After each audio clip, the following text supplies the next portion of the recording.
Half of the CamFast YouTube channel. Guys, it has been a while since I've made a video on this channel, and it's funny, man. I've just been busy with my other but I have a business to run, so I've been busy with that. But I have had Mandela effect type videos that I wanted to make, and they've kind of just been building up. So I thought what I'd do is I'd just make a video right here with five of the video ideas that I wanted to make separately. We're going to cram them all together into this one video. And you guys will have to tell me if you like this format better or if you prefer them being individual videos. But we're going to do it now together. I tell you what, some of them are interesting and some of them are just profound. So we're going to get into them now. And let's go ahead and go over to a mind map and I'll show you what I'm talking about, okay? So here we are on a mind map. I got 5 things I want to talk to you guys about. Now, the Mandela effect stuff that I want to talk to you about, some of this you're probably already familiar with, but I want to show you some proofs that you probably haven't seen, which is interesting. So anyways, the first one is on the Statue of Liberty. So before I ever created this CamFats channel, I had a Make Money Online channel. It's my Zero Fats channel. And I made a Mandela effect video on that channel just because I thought it was crazy. I was floored. So I just went out of niche and made a Mandela effect video on that channel. And that video got like 50,000 views. It was crazy. One of the most popular videos on my channel. And it was just really weird because it wasn't even on a channel that was meant for anything like that. But the reason why we're over here is because I want to show you the comment section, because 50,000 views, 50,000 views is going to, but we don't count. Goodness gracious, come on now. All right, so 50,000 views is going to yield some comments, okay? So I wanted to show you some of the comments in my comment section. I got 371 comments on this video. It's called Statue of Liberty Moved, Mandela Effect Strikes Again. And in this video, I'm talking about the Statue of Liberty moving from Ellis Island to a place called Liberty Island, or what people love to say to me, Bedloes Island. And also, I was also addressing the Black Tom bombing that happened on the Statue of Liberty. I wasn't familiar with either of those things. I had never heard of a Black Tom bombing. And also, I'd never heard of Liberty Island when I shot this video. This was in March of 2017. I want to read some of the comments to you, though, because they're really profound. Excuse me. So Mariah says, I went there once in 1987. It was on Ellis Island. I couldn't go up to the torch because it was under construction at the time. Never heard of Liberty Island. Never heard of the 1916 attack. I took a picture of the Statue of Liberty when I was there. I can't find it. Now, I think this is interesting. It's someone who actually went there, right? And it was on Ellis Island. It's weird, right? But now it's not there anymore. Susie says, I never heard of Liberty Island either. My dad came from Germany in the 1960s. I asked him, what island is the Statue of Liberty on? He said Ellis Island. So it seemed impossible to me that we are all so stupid that we have never heard of Liberty Island and believe it was on Ellis Island. What is really going on? Right? So another person who doesn't understand. And and then people responding to that person. This guy says 40 years old here, both raised Woodside, Queens, and moved to Long Island with my family, where I am still at 16. Okay. I have a good memory.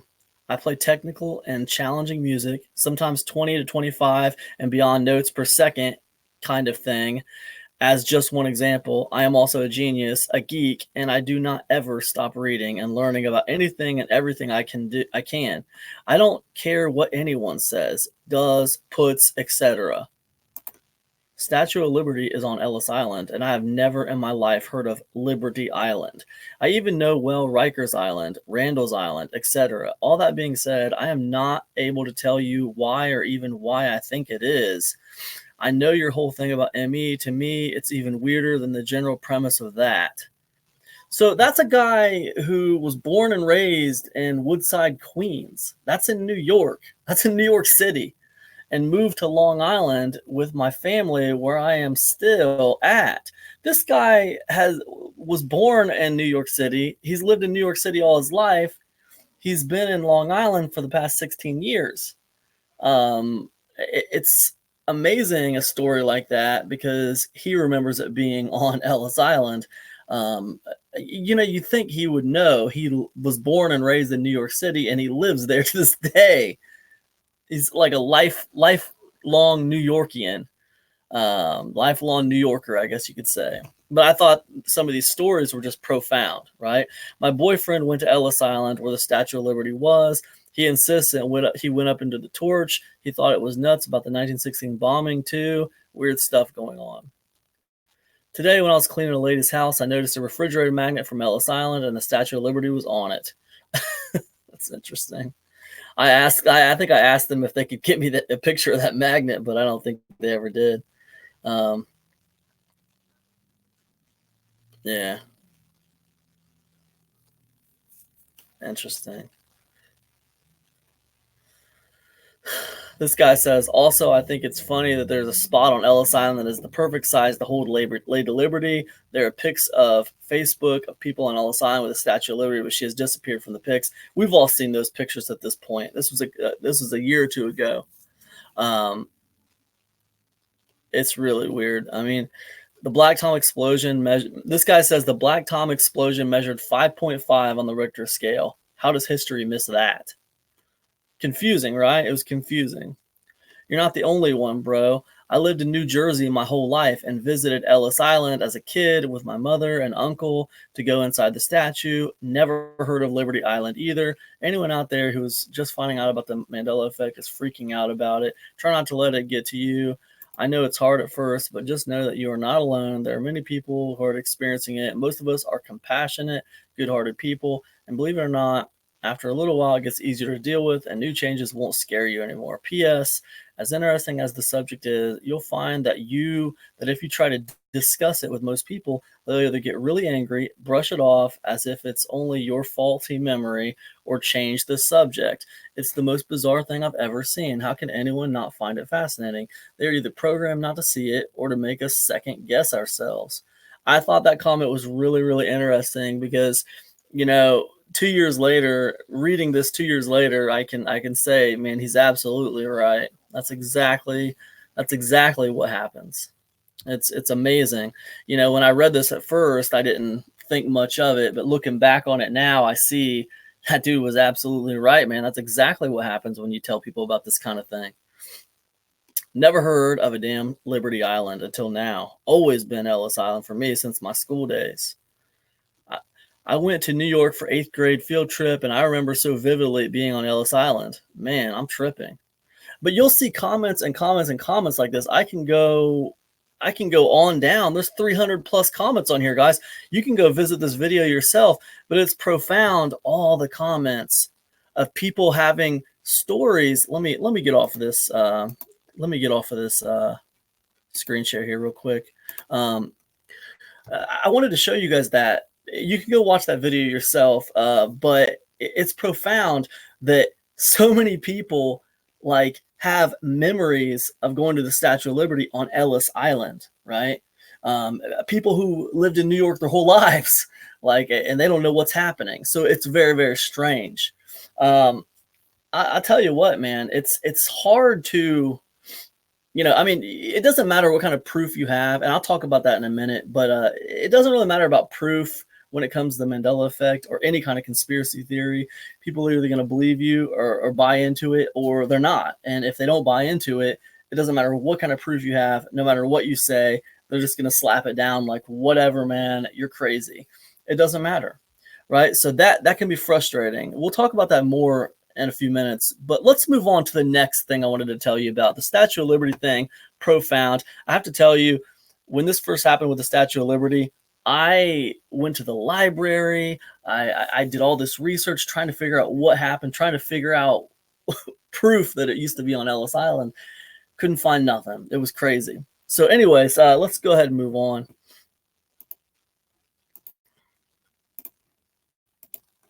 Okay, the second one I want to talk to you about is The Rock's catchphrase, right?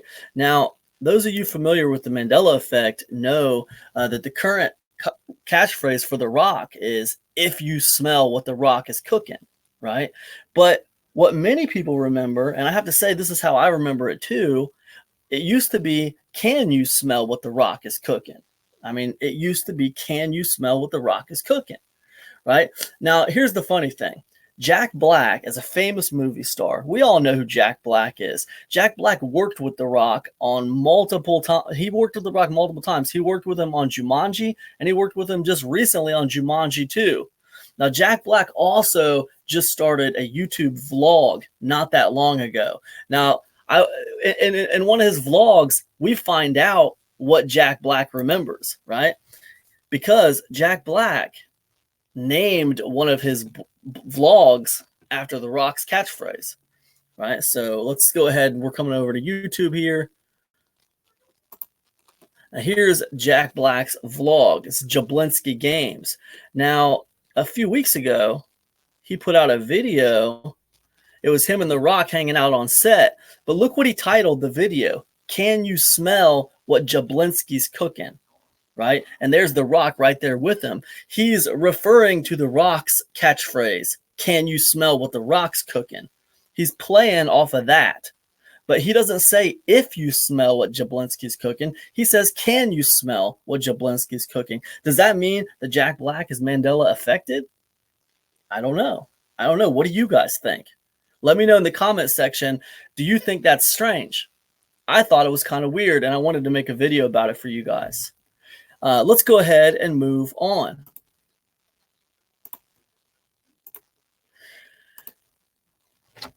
Three. And I got to tell you guys, this third one that I'm getting ready to talk to you about is the most bizarre thing that I think is happening right now. Now, this is in the world of sports, and you don't see a lot of Mandela effects in the world of sports, but this one is huge. All right. Now, check this out. Okay. Right now, Major League Baseball they're experiencing an interesting phenomenon that they cannot really figure out. They can't explain it. Okay. They don't know what's going on. What's going on is that, like, they've even, like, here, this is so bizarre. Let's get into the first article. Okay. This is USA Today, right?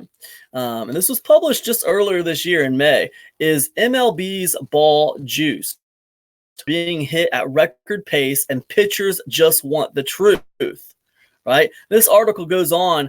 Basically, this article goes on to talk about how, this article goes on to talk about how, pitchers are getting upset because batters are hitting so many home runs in Major League Baseball right now that the pitchers are it's making them look bad. Basically, it's making the pitchers look bad because the batters are hitting so many home runs.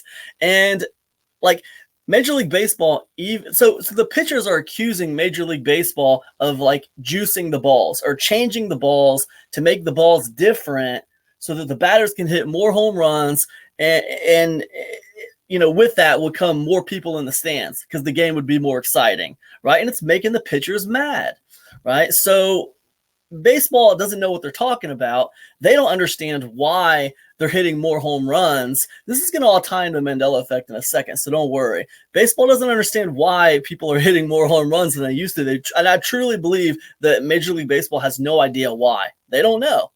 They even paid to have a full investigation done to see what the hell was happening. This ended in an 84-page professionally done report by Major League Baseball. You can find this report online. Here it is. Report of the committee studying home run rates in Major League Baseball, right? And here's all the people that worked on it. MIT freaking worked on this thing. Caltech, University of Illinois, Washington State. All these people were recruited by Major League Baseball to try to figure out why home run rates have increased. And you can read this. This report's readily available. You can read it all, but I can give you a little bit of a spoiler here. At the end of the day, they don't know why the hell they don't know. They don't know why the hell the home runs rates have increased. They look at everything. They can't find anything particularly different about the baseball itself. They can't find anything particularly different in the way that people are hitting or anything particularly different in the way people are pitching. They don't understand why this is happening. They have no clue. But it's a really interesting report. It's kind of a dry read, but if you have time and you're interested in this phenomenon, you might check it out. Anyways, when did all this start? This is where it gets really good. When did all this start? This all started around the summer of 2015, the 2015 baseball season, right? Around the summer of 2015, something odd started happening in Major League Baseball. Home runs surged. They surged again in 2016 from the previous year, from 4,909 to 5,610. And then again in 2017 to an all-time high of 6,105. And guess what? We're in 2019 right now, and they're surging again, right? It's about to set a record in 2019 for the most home runs hit in a season, all right? It's absolutely mind-blowing, all right? Now, if you don't follow baseball, I know you probably don't care about this, but you have to appreciate the significance of this like statistical event. It's really crazy. What else happened around the summer of 2015? A CERN connection? Let's look. Large Hadron Collider. The Large Hadron Collider started its second operational run in 2015. On April 5th, 2015, the LHC restarted after a 2-year break, during which the electrical connectors between the bending magnets were upgraded to safely handle the current required for 7 TeV per beam, right? So, however, the beam magnets were only trained to handle up to 6.5 TeV per beam, which became the operating energy for 2015 to 17. The energy was first reached on April 10th, 2015. The upgrades culminated in colliding protons together with a combined energy of 13 TeV.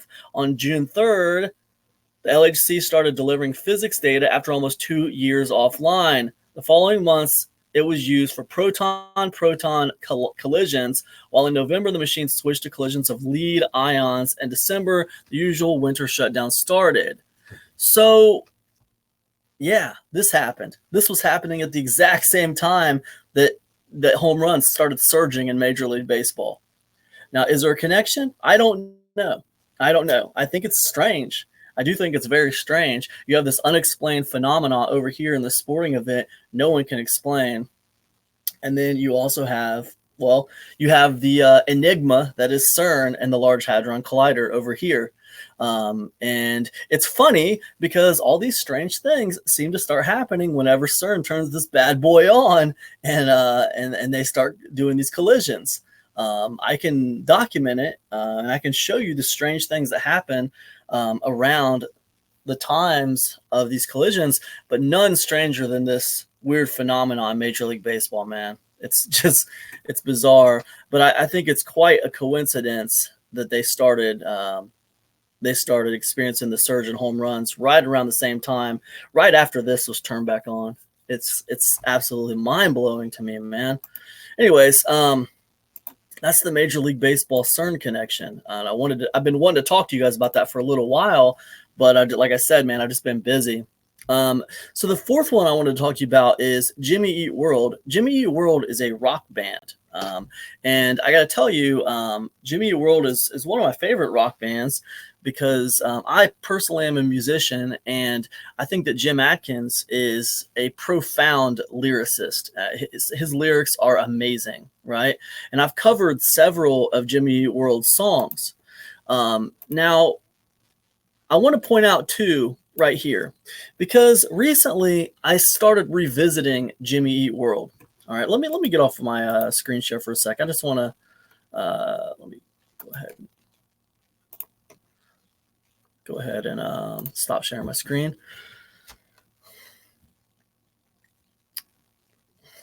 Alicia says, I don't know of anything being taken into consideration at CERN would influence physics in any way. Very strange.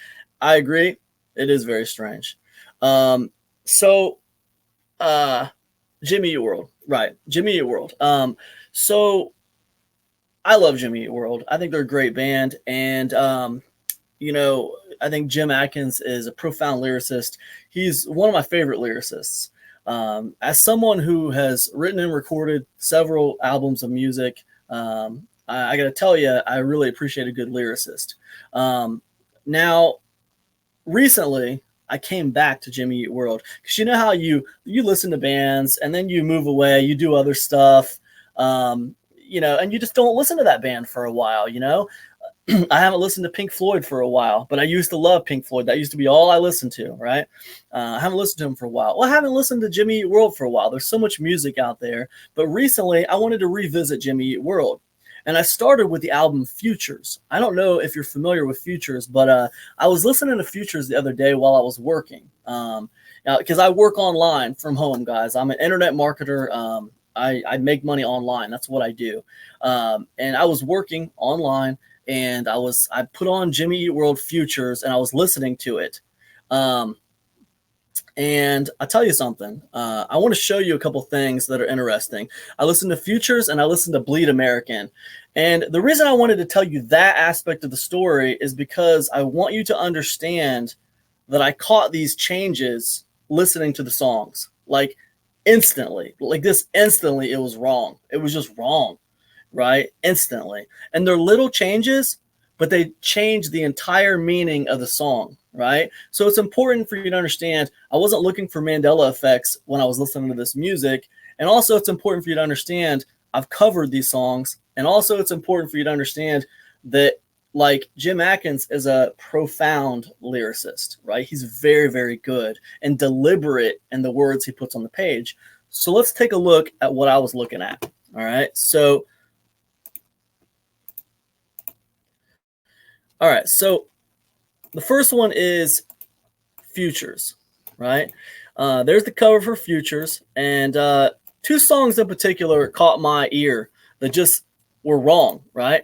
And I think the reason why these ones caught my ear is because I've actually covered these songs, okay? So here's 23, right? And here's the lyrics to 23, right? Now, if you notice the first line of the lyrics says, I felt for sure last night. Right? But the thing is, that didn't used to say that, in my opinion.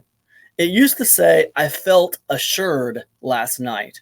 I felt assured last night. At once, you know, it says here, at once we said goodbye. It should say that once we said goodbye. It didn't used to say at once we said, it should say, I felt assured last night that once we said goodbye. I felt assured last night that once we said goodbye. Now it says, I felt for sure last night. Now, think about the lyrics for a second, guys. If you say, I felt assured last night, that says something. It says something.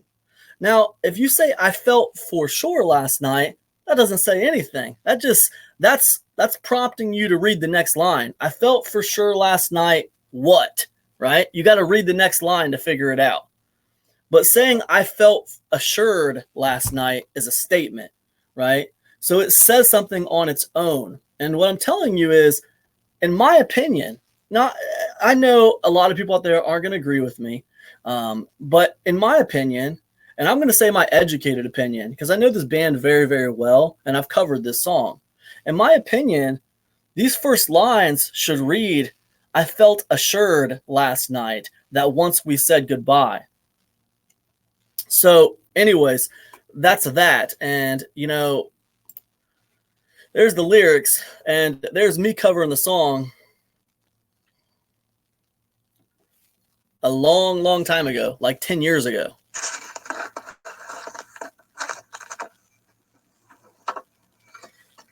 Hi. So there's me covering the song. And I got to tell you, when I covered the song, I say I felt assured last night. You probably can't hear it very good because, you know, I mumble and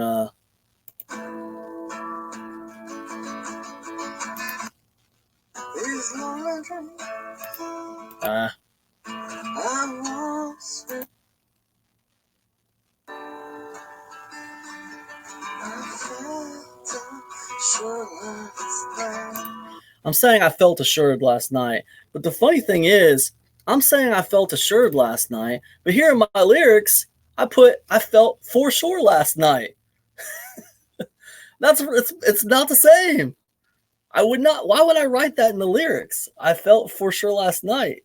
I'm saying I felt assured last night. So it's different, man. It's different. What can I say? It's different. So that's interesting. And look, I'm going to be honest with you. It's a little bit frustrating, to be honest. So, because I know that most people who watch this video aren't going to agree with me. They're going to be like, "Oh, you're just remembering it wrong," and blah de da de da de da. I get it, man. I get it. I understand. But all I'm saying is, to me, it's frustrating because if you understand what it means to cover a song, to learn the music and to learn the lyrics and to, like, when I cover a song, like, I'll listen to the main version of the song, and then I'll go listen to a bunch of acoustic covers of the song, and I'll write the lyrics down meticulously by hand to help me remember them. And then, like, and you can't see it here, but when I was playing this song, the lyrics were right here on the dashboard. The lyrics were right here on the dashboard. I'm in my van right here playing this song about 10 years ago, and my lyrics are right there on the dashboard. So I'm looking at the lyrics the whole time. And it's just interesting. The whole thing is interesting, and it's a little frustrating. So there's one from the same album. I also think it's ironic that this album is called Futures. It's kind of ironic, The album's called Futures, and there's all these changes. So the second one is Kill, right? And this is probably one of my favorite Jimmy Eat World songs of all time, right? And the lyrics in Kill, here they are. Now, if you notice in that last song, there's a change between I felt assured last night, which says something, and I felt for sure last night, which says nothing. It's just preempting you to the second line. It's a difference. It's almost like the lyrics were dumbed down. Well, now look at the lyrics for Kill. And the lyrics for Kill, here's a part that says, "So go on, love, leave while there's still hope for escape." So the way I remember this being is, "So go on, run. So go on, run. Leave while there's still hope for escape. You gotta take what you can these days." Like, to me, "So go on, love, leave while there's still hope for escape" doesn't make any sense.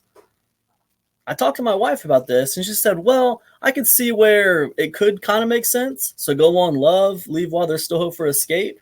And yeah, anything could make sense. I mean, yeah, I guess this could make sense in some offhanded way, but it used to say, "So go on, run, leave while there's still hope for escape," which you got to admit, that makes a lot more sense, just direct sense. Right? Now, here's the thing. I covered this song, right? And in my cover, right, I covered this song twice. And in both times, I say, "So go on, run." The interesting thing about it is this. So I'm in my van right here, right? And I say, "So go on, run." And you can look this video up yourself. Heck, why don't we just find it? I mean, this video is taking forever anyway to give you guys.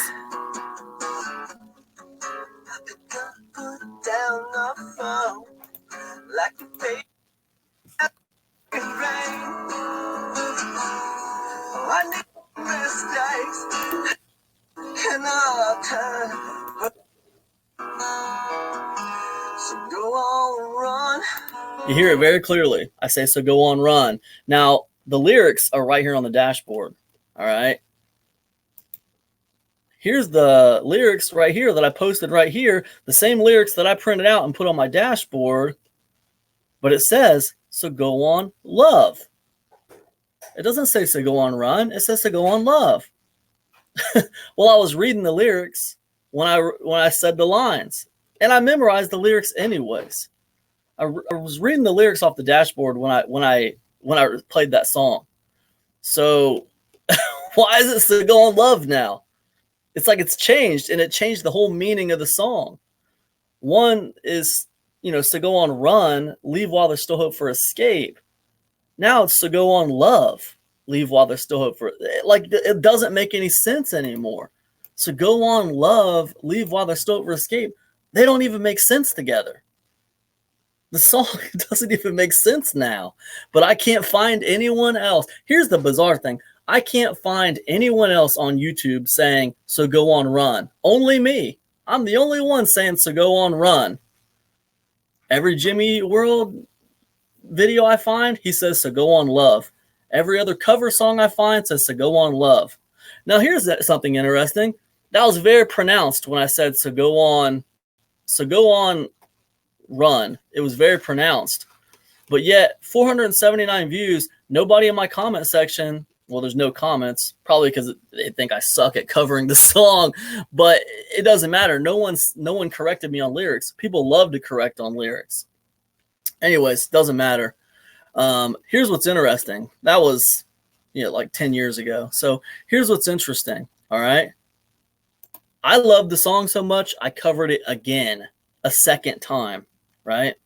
Like a year later.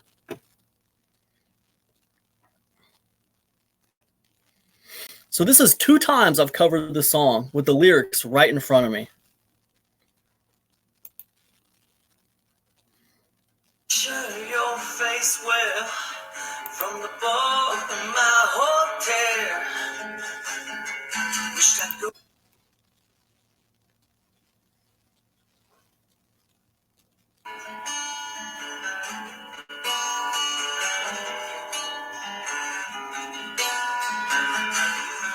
Trying to find the right spot, guys. So go on, run. So go on, run. The same thing, man. That's what I said. So go on, run. But what's here? So go on, love. Again, man. Again. A year later. The lyrics are so go on, love, but I keep on saying so go on, run. But it doesn't even make sense. Like, so go on, love doesn't even make sense. The line is so go on, run. Leave while there's still hope for escape. This so go on, love crap doesn't make any sense. So I think that's interesting. That's just my opinion. It doesn't mean it's right. I mean, yeah, I could just be a fool who doesn't know what he's talking about, and I just remembered the song wrong, and I played the song wrong, and everyone else is right, and I'm wrong. That could be the truth, The second one is from Bleed American, and this is another album I was listening to the other day, and I noticed this change, and it kind of blew me away because when I covered this song, I covered it because my grandpa had just died, and I was thinking about him, and I kind of dedicated this song to my grandpa when I was playing it, and it's called "Hear You Me," and it's a song. If we look at the lyrics, guys, you got to understand, it's like the song is like he's talking to someone who has passed away or they've left. He's talking to them and about them, right? There's no one in town I know. You gave us someplace to go. I never said thank you for that. I thought I might get one more chance. What would you think of me now? So lucky, so strong, so proud. Never said thank you for that. Now I'll never have a chance. May angels lead you in. May angels lead you in. Hear you me, my friends. That S wasn't there, all right? It used to be hear you me, my friend. But when I was listening to the song the other night, like that friends stuck out like a sore thumb to me. Like that was not like that. That doesn't make any sense, right?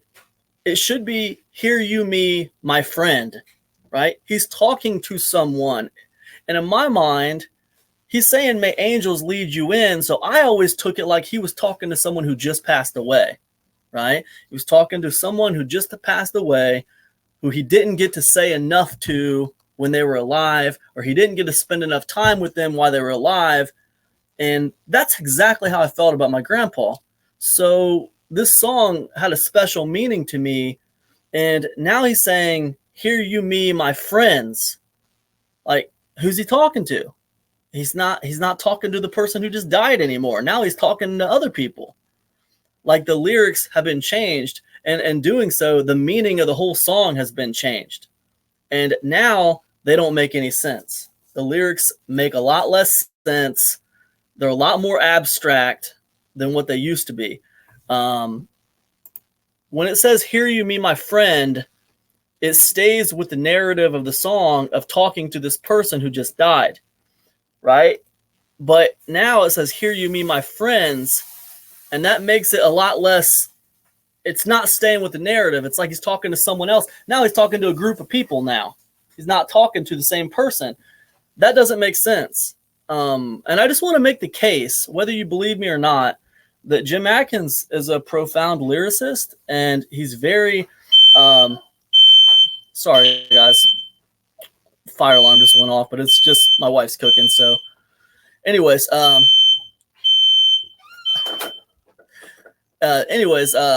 she's got it. Anyways, the point is, it's different, in my opinion, right? That's it. The point is, it's different, in my opinion. Thanks. The point is, it's different, in my opinion. And I guess I just want to point out that whether you believe me or you don't believe me, it's okay. It's fine. But I want you to know that this song had special meaning to me.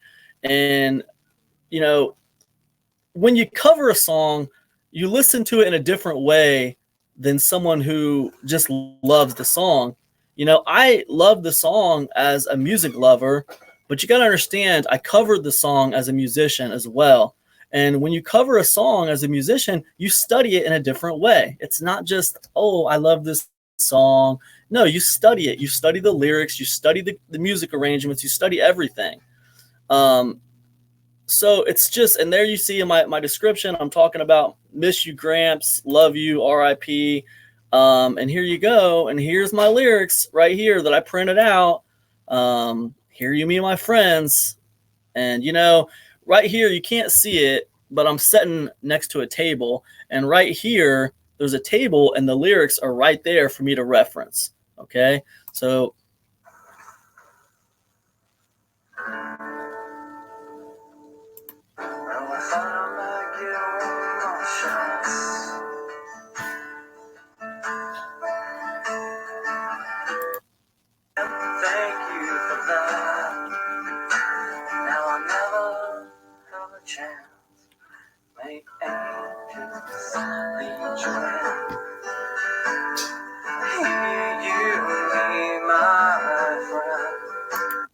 I'm saying, hear you, me, my friend, not hear you, me, my friends. There's a big difference. Just that one little S changes a lot in the song. It sounds stupid, and it sounds like a tiny little detail, but it changes a lot. So I find these changes to the Jimmy World songs, I find them irritating, and I find them frustrating. So, you know, whatever. Anyways, so what do these things mean? You know, the Jimmy Eat World thing, the MLB CERN connection, the rock catchphrase that Jack Black got wrong, the Statue of Liberty testimonials in my video. What does it all mean? I mean, the thing is, there's an insidious nature to the Mandela effect. There really is. Okay? Proceeding in a gradual, subtle way, but with harmful effects. Right? And I think that the most frustrating thing about the Mandela effect is that, you know, there is never a true proof with the Mandela effect that would be good enough for the masses. I mean, even the most credible proof can be denied or explained away by doubters, right? Like, this is the nature of anything dubbed conspiracy theory. I think, to me, you know, here, let me get off a screen share really quick. I think to me,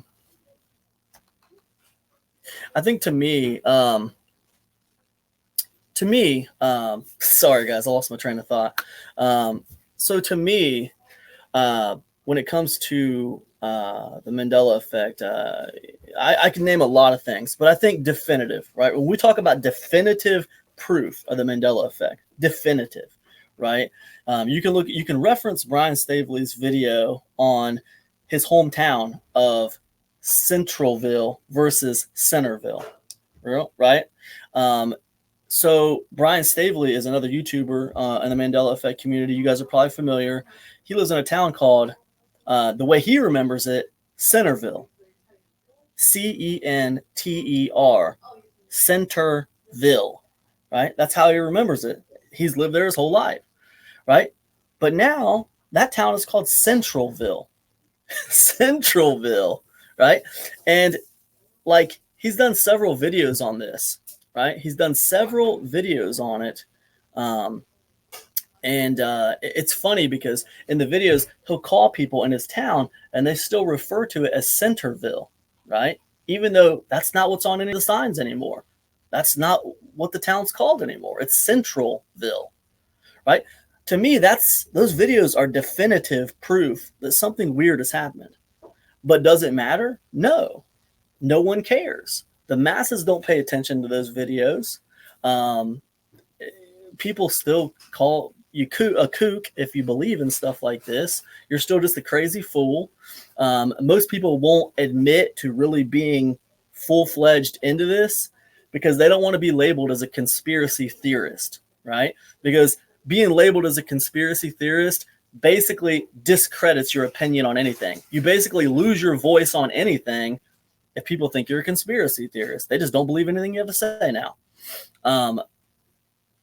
But there is, like I said, those videos are probably definitive. They're definitive proof that something weird has happened. I don't think they get the attention they deserve. Matter of fact, I'll probably link in this video to those videos. But it's kind of like preaching to the choir, because I guarantee you everyone watching this video today already kind of believes in the Mandela effect and already believes that something weird is happening. And rightfully you should, man, because I really, after some of the things that I've seen, I don't know how you could deny it. That being said, I know that the masses will just laugh at people like me and people like you and call us quacks. And as a result, we'll be more prone to just like keep it to ourselves and not make a big deal about it. We'll be careful not to talk about it around certain people because we don't want to be laughed at. We don't want to be discredited. We don't want our voices to be basically taken away from us because people don't want to listen to us anymore. So it's basically, put into the realm of conspiracy theory. And, once someone's put into that realm of conspiracy theory, hell, man, you might as well be talking about the Loch Ness Monster. You might as well be talking about space aliens, Bigfoot, whatever you call it. Even though, man, I've seen some crazy documentaries about Bigfoot. And, man, I kind of wonder sometimes, have any of you guys ever seen the Survivor Man special that he did where he went, like, in the woods and all these different places looking for Bigfoot and signs of Bigfoot? That was a pretty crazy documentary, man. It was like 6 or 7 episodes on Survivor Man where he explores the idea of Bigfoot, and he tried to stay neutral the whole time. It was pretty interesting. But that being said, I didn't see no giant furry 10-foot guy walking around. So, and I think the masses don't believe in Bigfoot. Just like the masses don't believe in the Mandela effect. They're both considered conspiracy theories. So anyways, I wanted to give you guys some findings. It's been a while since I've updated you. Hey, man, say whatever you want in my comment section. Just be nice to each other. You don't have to agree with me. You don't have to agree with each other. I've spoken many times about the insidious nature of the Mandela effect. Don't let it turn you against each other. All right. If you're here on this video, then it stands to reason you're interested in things that are not quite right, things that seem a little bit off or something that seems a little abnormal. You probably have experienced something like that if you're on this video. So don't discredit other people in my comment section or call them names or call me names and stuff like that. We don't need to be like that, man. I think that's it. Thanks so much for hanging out with me today, you guys. And hey, let me know your experiences in the comment section. I'd love to hear about it. Just because I haven't been making a lot of videos doesn't mean I haven't been following along, man. I still watch Brian Stavely's videos. I still watch ScarabPerformance's Freaky Friday podcast and Mandela Monday. I think that's what it's called. They do great work, man. Moneybags 73. I love his videos. I just watched his recent one on the Shrek thing. What'd you guys think of that with the Shrek thing? I love Shrek personally. I just recently watched all 4 of those movies with my kids. I don't necessarily remember the one he's talking about, but I don't know. Anyways, it's interesting. I'm still around. I just still haven't made as many videos. So anyways, thanks for hanging out with me today, you guys. I'm rambling on. I'll see you in the next one. Peace, everybody.